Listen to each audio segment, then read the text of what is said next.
அஸ்ஸலாமு அலைக்கும். அல்ஹம்துலில்லாஹி நஹ்மதுஹு வ நஸ்தஈனுஹு வ நஸ்தக்ஃபிருஹு வ நஊது பில்லாஹி மின் ஷுரூரி அன்ஃபுஸினா வ மின் ஸய்யிஆத்தி அமாலினா மன் யஹ்திஹில்லாஹு ஃபலா முதில்ல லஹு வ மன் யுத்லில்ஹு ஃபலா ஹாதிய லஹு வ அஷ்ஹது அன் லா இலாஹா இல்லல்லாஹு வஹ்தஹு லா ஷரீக லஹு வ அஷ்ஹது அன்ன முஹம்மதன் அப்துஹு வ ரசூலுஹு அம்மா பஅத். கண்ணியத்திற்குரிய எல்லாம் வல்ல அல்லாஹு ஜல்ல ஷானஹு தஆலாவின் நல்லடியார்களே, இஸ்லாத்தின் பார்வையில் உடைகள் என்ற தலைப்பில் கடந்த சில வாரங்களாக தொடர் உரையை பார்த்து வருகிறோம்.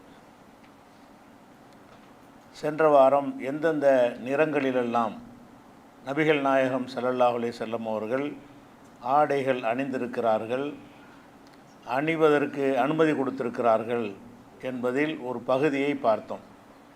அதனுடைய தொடர்ச்சியாக நபிகள் நாயகம் ஸல்லல்லாஹு அலைஹி வஸல்லம் அவர்கள் ஒரு நாள் உரை நிகழ்த்தும் பொழுது 2 பச்சை ஆடைகளை அணிந்து உரை நிகழ்த்தினார்கள் என்று நசையில் ஆதாரபூர்வமான செய்தி இருக்கிறது. அப்போ பச்சை நிறம் என்பது பொதுவாக நம்ம அணிவது இல்லை, மார்க்கத்தில் தடை இல்லாட்டாலும் அது அவுலியா பச்சைன்னு என்ன செய்வாங்க, அந்த தர்காவாதிகளுக்கு உள்ளதுன்னு நம்ம ஒதுக்கி வச்சுருக்கிறோம். பச்சைங்கிறது நல்லாவுடைய ஒரு கலர் தான். விரும்பினா என்ன செய்யலாம், பச்சையில் கூட சட்டை போட்டுக்கிறலாம், பச்சை ஆடை அணிந்து பயான சொற்பொழிவை நிகழ்த்தியிருக்கிறார்கள். ஆனால் புனிதம் கிடையாது. பச்சைங்கிற ஒரு புனிதமான ஆடை நினைக்கிறாங்கல்ல, அது கிடையாது. எல்லா நிறத்தையும் போலவே பச்சையும் அல்லாஹ்வுடைய ஒரு நிறம் என்பதை நம்ம பார்க்குறோம். அதே மாதிரி நபிகள் நாயகம் ஸல்லல்லாஹு அலைஹி வஸல்லம் அவர்கள்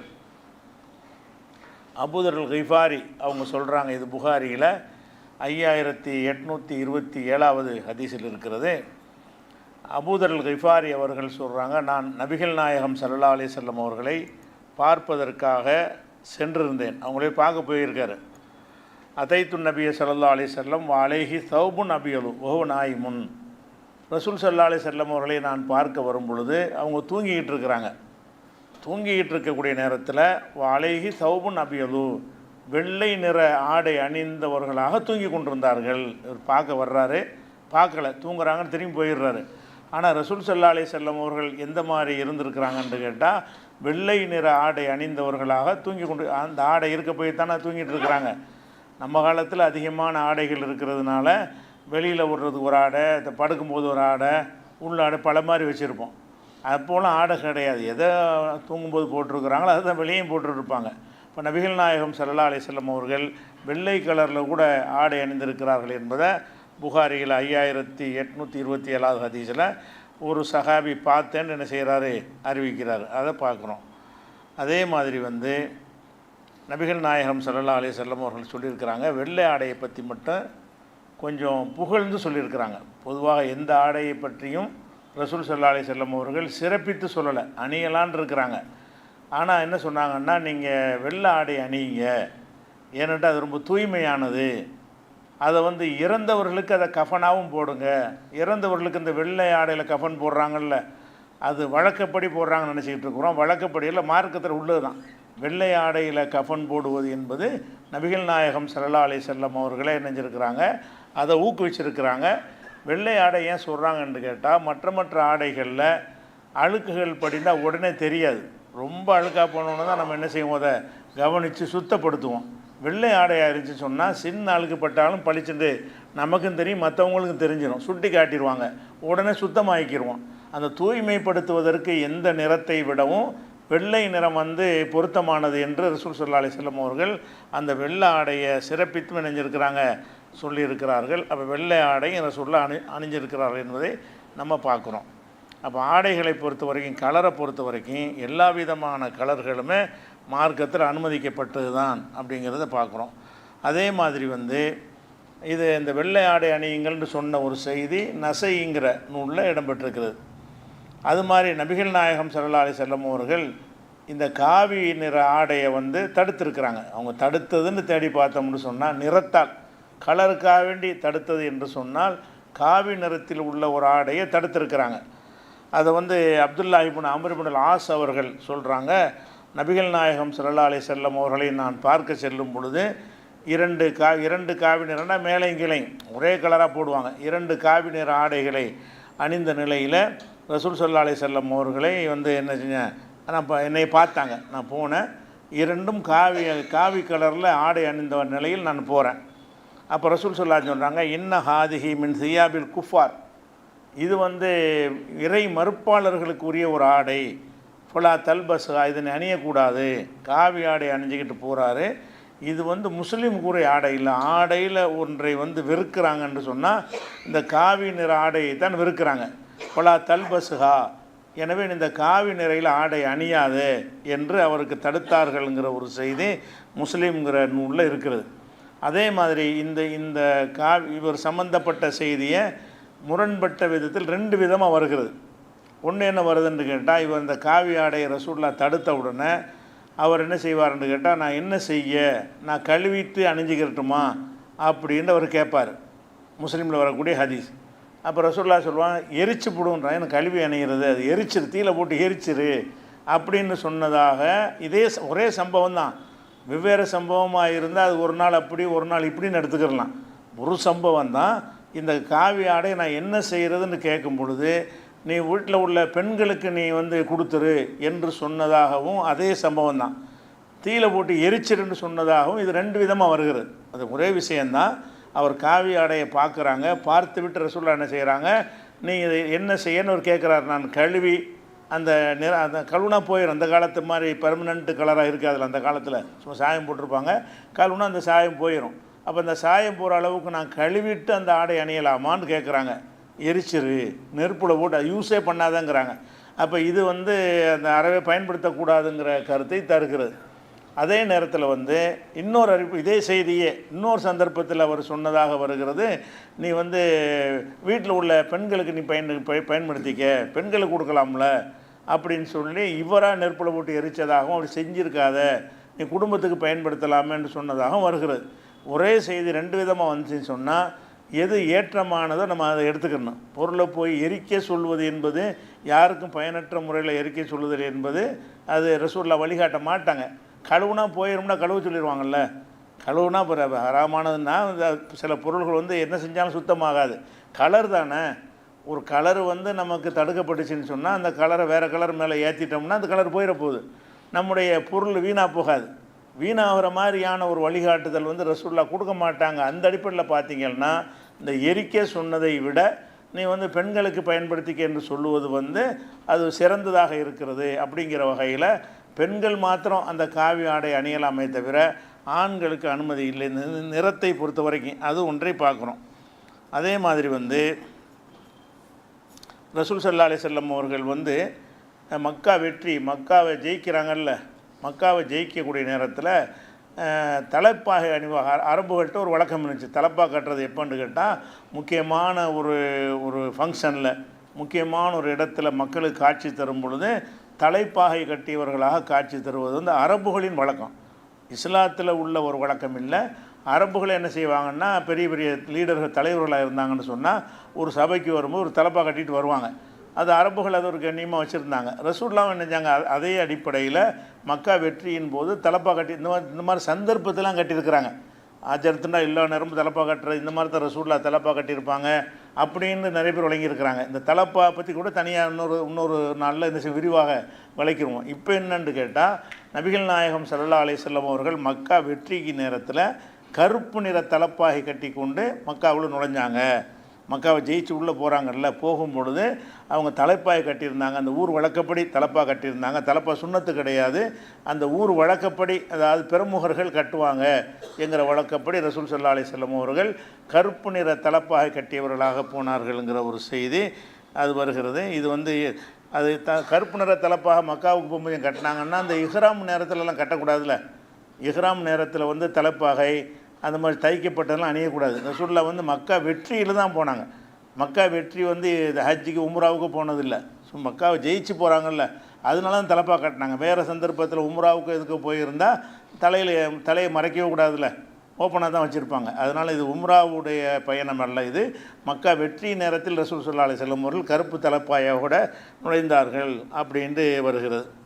அதே மாதிரி வந்து சாத் இப்னு அபி வக்காஸ் சொல்கிறாங்க, அதாவது உஹது போரில் உஹது போர் அன்னைக்கு என்ன செய்கிறோம்னு கேட்டால் ரசூல் ஸல்லல்லாஹு அலைஹி வஸல்லமுடைய வலது பக்கத்தில் ஒருவர் நிற்கிறார், இடது பக்கத்தில் ஒரு உஹது போர்க்களம் நடந்து கொண்டிருக்கிறது.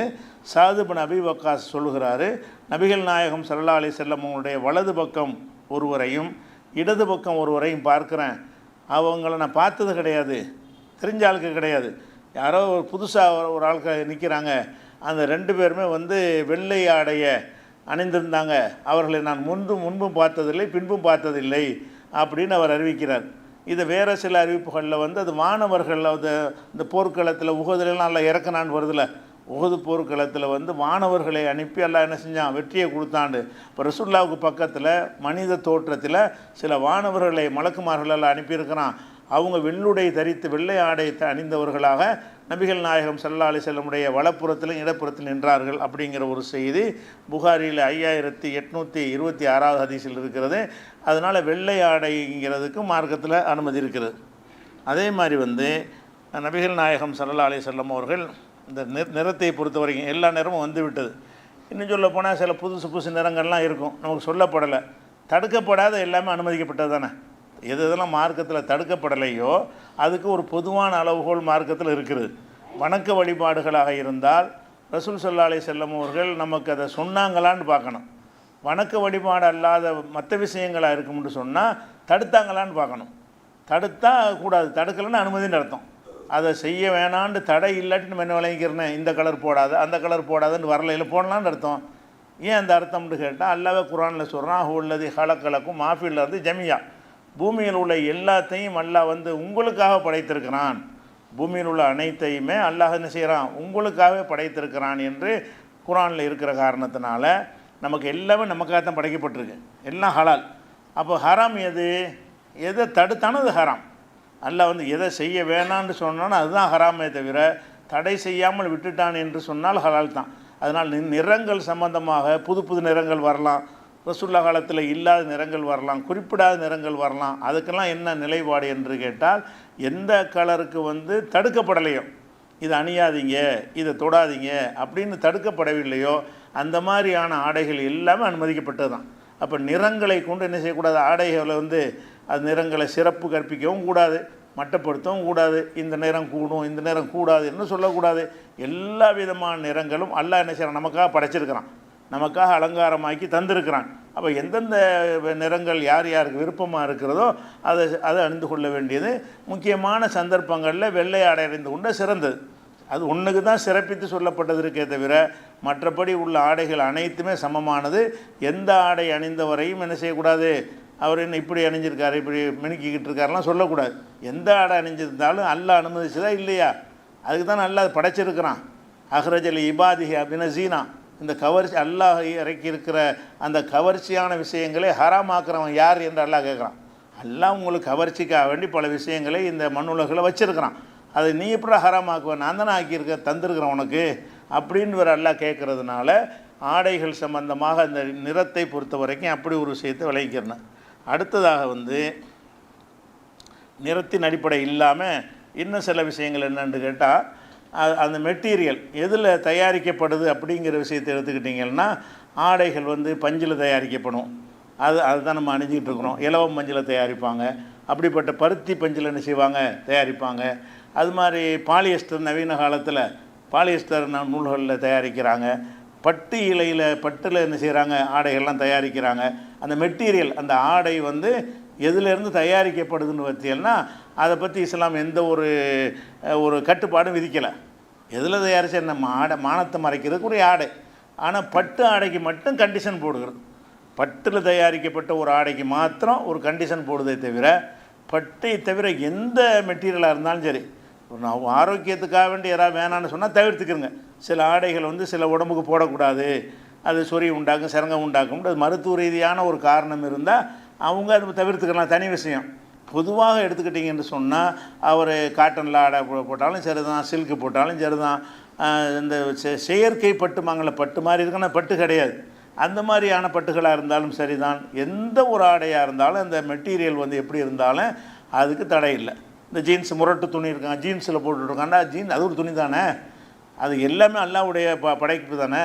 சில சில ட்ரெஸ்ஸை வந்து இந்த சில மெட்டீரியல் வேணாண்ட மக்கள் வழங்கி வச்சுருக்கிறாங்க தவறு மாதிரி. அது அணிகிற சைஸ் அது அமைப்பை பொறுத்து சிலது வேணான்னு சொல்லுவாங்க. அது பிறகு பார்ப்போம்.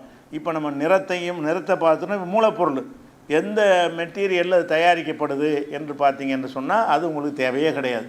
எதில் தயாரிக்கப்பட்டாலும் அது உங்களுக்கு வந்து அனுமதிக்கப்பட்டது. ஆனால் பட்டு ஆடை மாத்திரம் என்ன செய்கிறாங்க, நபிகள் நாயகம் ஸல்லல்லாஹு அலைஹி வஸல்லம் அவர்கள் தடுக்கிறாங்க. ஒரு பட்டு ஆடை என்ன செய்கிறாங்கன்னா, உமர் வந்து கேட்பார் ரசூலுல்லாஹ், அல்லாஹ்வுடைய தூதரே, ஒரு பட்டு ஆடை வந்து பஜாரில் விற்கிது, சந்தையில் வாரம் சந்தை மாதிரி வருவாங்க.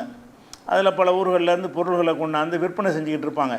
இவர் பார்க்குறாரு, ஒரு நல்ல ட்ரெஸ், பட்டில் ஒரு ட்ரெஸ்ஸு விற்பனை செய்யப்படுது.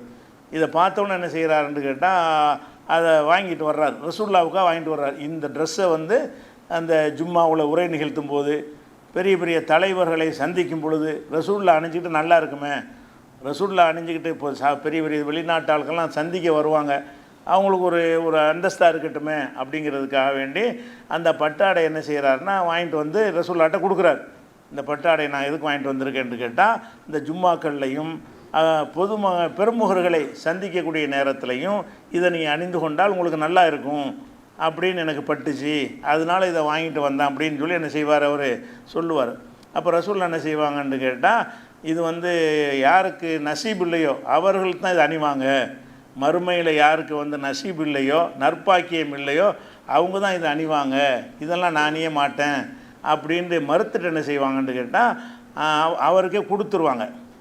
அவர் என்ன செய்வார்னு கேட்டால், தன்னுடைய மக்காவில் இருந்த தன்னுடைய சகோதரர், காஃபிரான சகோதரர் கொடுத்துருவார்.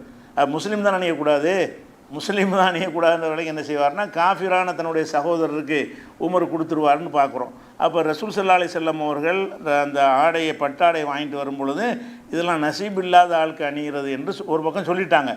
ஆனால் இதுலேயும் விதிவிலக்கு பண்ணுறாங்க, வித்தியாசப்படுத்துகிறாங்க. எப்படின்னு கேட்டால், அந்த பட்டாடை பற்றி சொல்லும்போது இந்த பட்டாடையும் அந்த தங்கத்தையும் எடுத்து ரசூலுல்லாஹ் சொல்கிறாங்க, இந்த ரெண்டும் வந்து என்னுடைய உம்மத்தில் ஆண்களுக்கு ஹராமாக்கப்பட்டிருக்கிறது, பெண்களுக்கு அனுமதிக்கப்பட்டிருக்கிறது. பட்டாடை கூட பெண்கள் அணியலாம், ஆண்கள் என்ன செய்யக்கூடாது, அணியக்கூடாது. தங்கத்தை மாதிரி தான், தங்கமும் எப்படி ஆண்கள் அணியக்கூடாது பெண்கள் அணியலாம்னு இருக்கிறது, அதே மாதிரி பட்டாடை வந்து தடுக்கப்பட்டிருக்கிறது யாருக்கு மட்டும்தான், ஆண்களுக்கு தான் தடுக்கப்பட்டிருக்கிறது. ஆண்கள் இல்லாதவங்களாக இருந்தால் என்ன செய்ய, பெண்களாக இருந்தால் பெண்கள், சிறுவர்கள், குழந்தைகளுக்கெல்லாம் பட்டில் என்ன செய்யலாம், ஆடையை போட்டுக்கிறலாம். அப்போ பட்டு ஆடைங்கிறது வந்து ஆண்களுக்கு தடை. அந்த தடை கூட சில சந்தர்ப்பங்களில் விதிவிலக்கு கொடுத்துட்றாங்க. அப்துர் ரஹ்மான் இப்னு அவுஃப் ஒரு செல்வந்தர் சஹாபி தெரியும் உங்களுக்கெல்லாம். அவருக்கு உடம்புல ஒரு சிரங்கு மாதிரி சொறி மாதிரி ஒரு நோய், தோல் நோய் ஏற்படுது. அப்போ வந்து அவர் எந்த ட்ரெஸ்ஸு போட்டாலும் அந்த ட்ரெஸ்ஸு உறுத்தி அவருக்கு அது புண்ணாக போயிடுது. அப்போ அவருக்கு என்ன செய்கிறாங்கன்னா, நீ பட்டு ஆடை போட்டுக்க, பட்டு உறுத்தாது, புண்ணு உரிஞ்சுன்னு வைங்களேன், சிரங்கு, அதுக்கு மேலே பட்டு ஆடை போட்டோம்னா மெல்லிசா தடை கொடுத்த மாதிரி இருக்கும். அதனால் வந்து பட்டு போல் இருக்குன்னு சொல்கிறோம்ல, அந்த மாதிரி இருக்கிறதுனால அந்த வந்து புண்ணு அதிகரிக்காது, சொறி சிரங்கு அதிகமாகாது. அப்போ அப்துர் ரஹ்மான் இப்னு அவுஃப் அவர்களுக்கு ரசூலுல்லாஹ் என்ன செஞ்சாங்கன்னா, நீ இனிமேல் பட்டாடை நீ போட்டுக்க, பட்டாடை ஆம்பளைக்கு தடுத்தா கூட மருத்துவ ரீதியாக அவருக்கு ஒரு காரணம் இருக்கும் பொழுது, அதான் நல்ல வேறு துணி போட்டால் என்ன செஞ்சேன்னு உரசி அந்த இடங்கள் வந்து புண்ணாகி போயிடும். அப்படிப்பட்ட நோய் அவருக்கு இருந்திருக்கு, சருமத்தில் ஒரு நோய் இருக்கிறது. அந்த நோய் வந்து கனத்த ஆடைகள் அணிகிற காரணத்தினால அது வந்து அதிகமாயிரும் அப்படின்னு இருக்கும்போது ரசூலுல்லாஹ் என்ன செய்கிறாங்கன்னு கேட்டால், அந்த பட்டாடைக்கு அவருக்கு சலுகை கொடுக்குறாங்க, அனுமதிக்கிறாங்க. அப்போ அந்த மாதிரி உள்ளவங்க அணிஞ்சிக்கலாம். பட்டாடை வந்து அணியக்கூடாது என்று சொன்னாலும் ஆண்கள்லேயே சில பேருக்கு ஏதாவது நோய் இருந்து அந்த எந்த ஆடை அணிந்தாலும் அது சரியாக வராது, பெரிய காயம் ஏற்பட்டுச்சுன்னு வைங்களேன், வெட்டு காயம்லாம் ஏற்பட்டுச்சுன்னா அந்த காயத்தோடலாம் ஒரு வேறு துணியை பேண்டேஜ் கடிச்சிடுறாங்க. அந்த காலத்தில் சும்மா மேலே துணியை போட்டு போனாங்கன்னா அது உரசும்.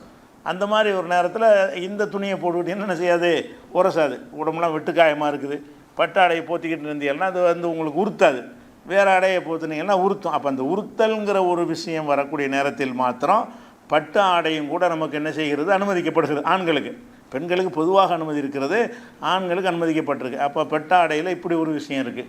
அதே மாதிரி இந்த பட்டு ஆடையில் வந்து இந்த கையை காட்டி இந்த அளவுக்கு தவிர நீங்கள் பட்டு ஆடை அணியக்கூடாதுங்கிறாங்க, இந்த அளவுக்கு தவிர, இந்த 4 விரக்கடை வருதுல்ல அப்படின்னு ரசூல் ஸல்லல்லாஹு அலைஹி வஸல்லம் நம்ம அணிகிற ஆடையில் ஒரு பகுதி இந்த இடம் மட்டும் பட்டாக இருக்குது, அல்ல இந்த இடம் மட்டும் பட்டாக இருக்குது, சின்ன பகுதி, முழு ஆடையும் பட்டாக இல்லாமல் சின்ன பகுதியில் வந்து பட்டு சேர்க்கப்பட்டிருக்கிறது. பட்டு ஜாயிண்ட் பண்ணுவாங்கள்ல, பாக்கெட்டு மட்டும் பட்டில் வச்சுருப்பாங்க, காலர் மட்டும் பட்டாக இருக்கலாம், அந்த கஃபு மட்டும் பட்டாக இருக்கலாம், வேறு ஏதோ ஒரு பகுதி மட்டும் பட்டா இருக்குன்னு வைங்க, அந்த மாதிரி பட்டு சின்ன அளவில் சேர்க்கப்பட்ட ஒரு ஆடையாக இருந்தால் அதுக்கும் ரசூலுல்லாஹ் அணிஞ்சிருக்கிறாங்கன்னா அனுமதி கொடுத்துருக்குறாங்க. அப்போ பட்டாடை வந்து தடுக்கப்பட்டு இருக்கிறது ஆண்களுக்கு. தடுக்கப்பட்டு இருந்தாலும் அவங்களுக்கு மருத்துவ நோக்கங்களுக்காக வேண்டி அவங்க அணியலாம்னு அனுமதி இருக்கிறது. சிறிய அளவில் அது வந்து அந்த முழு பட்டு, அந்த ஆடை பட்டு கிடையாது, வேறு ஒரு மெட்டீரியல் தான். அங்கங்கே பட்டு ஆடை இருக்கிறது, பட்டு சேர்க்கப்பட்டிருக்கிறது. அந்த மாதிரி இருக்கும் என்று சொன்னால் அந்த ஆடைக்கு மார்க்கத்தில் என்ன இல்லை, தடை இல்லை என்பதையும் நம்ம பார்க்குறோம். ஆடை சம்பந்தமாக, பட்டு சம்பந்தமாக அது ஒரு விஷயம். அதுக்கப்புறம் வந்து இந்த பட்டுங்கிறத பொறுத்த வரைக்கும் நம்ம மார்க்கத்தில் தடுக்கப்பட்டதுனால அது ஒரு வெறுக்கத்தக்கன்னு ஆக்கிடக்கூடாது. சில ஆளுக்கு பட்டு ஆடை தொடக்கூடாது, பட்டு வச்சுக்கிறக்கூடாது, அப்படியான ஒரு சிந்தனைலாம் நிறைய பேருக்கு வரும். அணியக்கூடாதுன்னு அணியக்கூடாது, அவ்வளவுதான். விளங்குதா? அணியக்கூடாதுன்னா வீட்டில் பெண்களுக்காக வாங்கலாம்ல, பட்டு வியாபாரம் பண்ணலாமான்னா பண்ணிக்கிறலாம். என்ன பட்டு ஆம்பளை இல்லாட்டி பெண்களுக்காக நீங்கள் வீட்டில் உள்ளவங்களுக்கு வாங்கி கொண்டு கொடுப்பீங்க, அதை விற்பனை செய்யலாமான்னா விற்பனை செய்யலாம். பட்டு வந்து இன்னும் சொல்ல போனால் அல்லாஹ்வுடைய பார்வையில் அது ரொம்ப உயர்வானது. அது ஒரு வெறுக்கத்தக்கதுங்கிறதுக்காக வேண்டிலாம் ஹராமாக்கப்படலை. அது சொர்க்கத்தில் நமக்கு தர இருக்கிறான் அல்லாஹ். அதனால் இங்கே அணியாத. அது எதனாலன்னு கேட்டால் சொர்க்கத்தில் ஆடை பட்டுன்னு வருதா இல்லையா? அப்போ சொர்க்கத்தில் அதாவது அந்த பட்டு ஆடையை தருகிறான் என்று சொன்னால் அது மேன்மையான ஆடை தான். ஹராமாக்கப்பட்ட காரணத்தினால அது வெறுக்கத்தக்க ஆடை கிடையாது, அது அருவருப்பான ஆடை கிடையாது. சில ஹராமுகள் வெறுக்கத்தக்கதாக இருக்கும்ல, சில விஷயங்கள் வந்து வெறுக்கத்தக்கது என்ற காரணத்திற்காக வேண்டி நமக்கு ஹராமாக்கப்பட்டிருக்கும். இந்த பட்டு என்பது அம்மாடி பட்டா அப்படின்னு ஹராமாக்கப்படலை. அது எதுக்கு படுதுன்னா, ஆகிரத்தில் உனக்கு வந்து அந்த பட்டாடை கிடைக்காது. யார் இந்த துன்யாவில் இந்த பட்டாடை அணிந்து இருக்கிறார்களோ அவங்களுக்கு சொர்க்கத்தில் அந்த பட்டாடை கிடைக்காது என்றும் ரசூலுல்லாஹ் சொல்லியிருக்கிறாங்க. அதனால் குர்ஆன் எடுத்து பார்த்தீங்கன்னு சொன்னால் அந்த பட்டு ஆடை தான் சொர்க்கத்து ஆடைங்கிறதுக்கு நிறைய குர்ஆன் வசனங்களில் சொல்லப்படுறதை பார்க்குறோம். ஓ லிபாசுஹும் ஃபிஹா ஹரீர், மறுமையினால் சொர்க்கத்தில் வந்து அவங்களுடைய ஆடை வந்து பட்டு மட்டும்தான் நமக்கு ஆடையை, வேறு மெட்டீரியலில் ஆடை இருக்காது. சொர்க்கத்துக்கு போயிட்டோம்னு சொன்னால் எல்லா ஆடைகளும் என்னவா தான் இருக்குமா, பட்டாக தான் இருக்கும். ஏன்னா இருக்கிறதுல அதான் மேன்மையான ஒரு ஆடை, அதை விட மட்டமானதெல்லாம் தரமாட்டான். அதனால் அவங்களோட ஆடை வந்து சுந்துசு, இஸ்தபுரக்கு, இதெல்லாம் பட்டுடைய வகைகள். ஹரீர்னா பொதுவாக பட்டுன்னு அர்த்தம். சுந்துசுன்னு சொன்னால் அந்த பட்டுலேயே குவாலிட்டி முதல் தரம் ரெண்டாவது தரம்னு இருக்குல்ல, அப்படி 2 வகைகள் இருந்துச்சு. அரபுகள்கிட்ட வந்து சுந்துசுங்கிற ஒரு வகை பட்டு இருந்துச்சு, இஸ்தபுரக்குங்கிற ஒரு பட்டு இருந்துச்சு. இந்த 2ம் அணிவிக்கப்படுவார்கள் சொர்க்கத்தில் அப்படின்னு நல்லா சொல்கிறான். சொர்க்கத்துக்கு போனோம்னா சுந்துசுங்கிற பட்டு, இஸ்தபுரக்கு என்ற பட்டு அவங்களுக்கு அணிவிக்கப்படும். அப்போ பட்டாடை என்பது வந்து நல்ல ஒரு ஆடை தான், அல்லாஹ்வுக்கு விருப்பமான ஒரு ஆடை தான். வெறுத்து உங்களுக்கு அல்லாஹ் வந்து அதை தடுக்கலை, பட்டை ஹராமாக்கி இருக்கிறான், ஆனால் வெறுத்து ஹராமாக்கலை. இது வந்து உனக்கு அங்கே தரப்போகிறேன், இங்கே கட்டுப்பாடாகிறி, என் சொல்ல கேட்டு என்ன செய்ய, இது அணியாமல் இருந்தாயானால் உனக்கு சொர்க்கத்தில் அதை தருவேன்னு சொல்லக்கூடிய ஒரு உயர்வான ஒரு ஆடையைத்தான் நமக்கு அல்லாஹ் ஹராமாக்கி இருக்கிறான் அப்படிங்கிறத என்ன செய்யணும், நம்ம விளங்கிக்கிறணும். அடுத்ததாக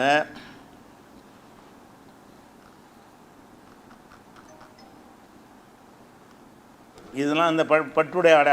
அடுத்து இந்த ஆடை சம்பந்தமாக இது ஒரு விஷயம் ஆயிடுச்சு. அடுத்து இந்த ஆடை அணிகிற விதங்கள் இருக்குல்ல, நம்ம அணிகிற ஆடைகள் வந்து சட்டை அணிகிறோம், ஜுப்பாண்டு அணிகிறோம், பேண்ட் அணிகிறோம், சுருவால், வகையாக பேர் இருக்குல்ல. ஆடைகள் வந்து பல வகையான ஆடைகள் அணிகிறோம். அந்த பல வகையான ஆடைகளுக்கு ஒரு பேரை வச்சுக்கிட்டு அணிகிறோம். இந்த பேர் உள்ள ஆடைகள் எல்லாம் வந்து அனைத்தும் ரசூலுல்லாஹ் காலத்தில் இருக்கலை.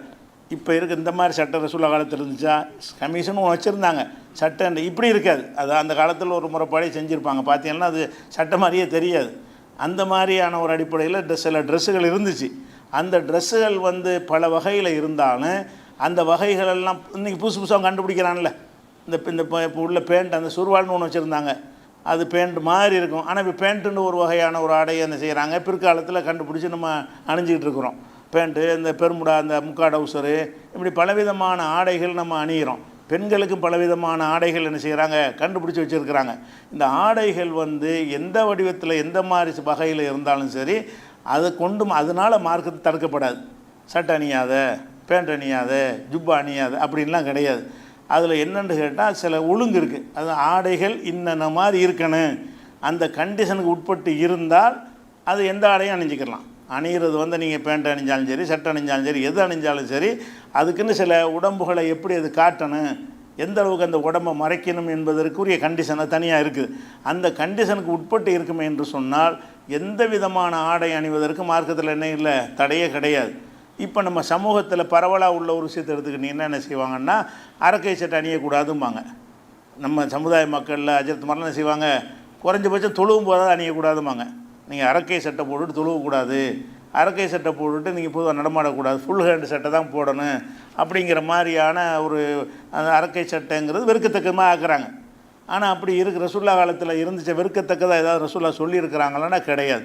ஏன் கிடையாதுங்கிறோம்னா, அரக்கை சட்டையை விட கம்மியான ஆடையை ரசூல்லா அணிஞ்சிருக்கிறாங்க.